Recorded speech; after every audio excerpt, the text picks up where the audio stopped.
किस किस को अच्छा लगता है? मने मेरे को ऐसा बोल। ठीक है, तो मैं ना आपको एक कबूतर की और एक शिकारी की कहानी सुनाऊंगी, ठीक है?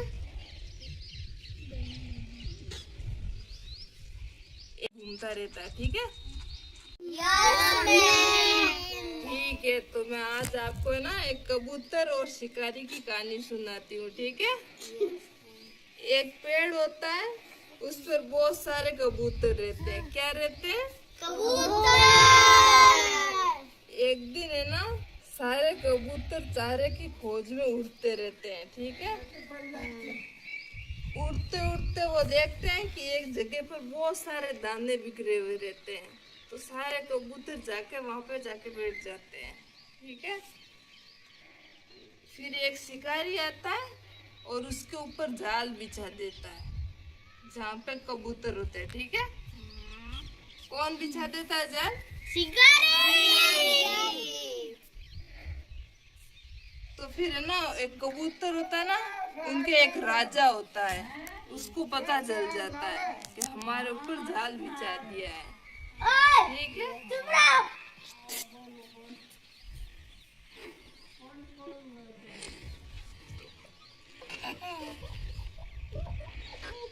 तो जैसे जैसे कबूतर दाने चुगने के लिए नीचे जाते हैं, तो वो जाल के अंदर फंसते जाते हैं, ठीक है? फिर क्या होता है, सभी कबूतर डर जाते हैं बहुत उस जाल को देखकर, और एक चिल्लाने लगते हैं, बचाओ बचाओ बचाओ, ठीक है?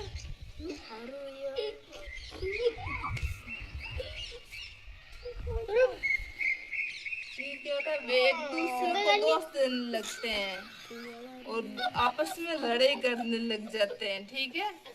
सारे जाल के अंदर फंस जाते हैं। उसमें से एक बहुत बुद्धिमान होता है, तो उसने बोला कि हम सारे ना जाल को पकड़ के उड़ जाते हैं, और वो जाल को पकड़ के उड़ जाते हैं और फिर वो जाल को नीचे फेंक देते हैं। इस कहानी से हमें क्या शिक्षा मिलती है? मार देता है। बता, क्या शिक्षा मिलती है हमें इस कहानी से? बुद्धिमान कबूतर। नहीं, एकता में बल है। एकता में बल। अगर सब मिलके काम करेंगे ना, तो कितनी भी मुसीबत आएगी तो हम निकल जाएंगे, ठीक है?